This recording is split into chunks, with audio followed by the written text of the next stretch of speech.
სიკვდილის შიში ბუნებრივი და უნივერსალური განცდა, რომელსაც რამდენიმე ძირითადი მიზეზი აქვს: უცნობი და გაურკვევლობა. არ ვიცით, რა ხდება სიკვდილის შემდეგ. ეს გაურკვევლობა იწვევს შიშს, რადგან ადამიანის გონებას სურს ყველაფრის გააზრება და კონტროლი, ბუნებრივი გადარჩენის ინსტინქტი. ყველა ცოცხალი არსება ცდილობს გადარჩენას. სიკვდილის სწორედ ამ ინსტინქტს ეწინააღმდეგება, ამიტომ ტვინი მას საფრთხედ აღიქვამს, ცხოვრების შეწყვეტის შიში.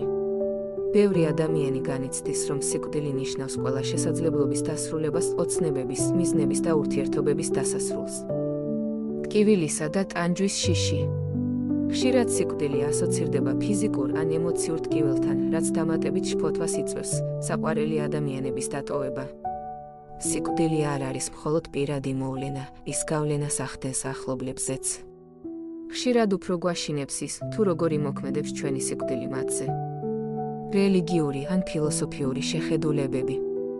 ზოგისთვის სიკვდილი განსჯასთან, სამოთხესთან ან ჯოჯოხეთთან ასოცირდება, რაც დამატებით შიშს იწვევს, თუმცა სიკვდილის შიში ხშირად გვახსენებს, რამდენად ღირებულია ცხოვრება.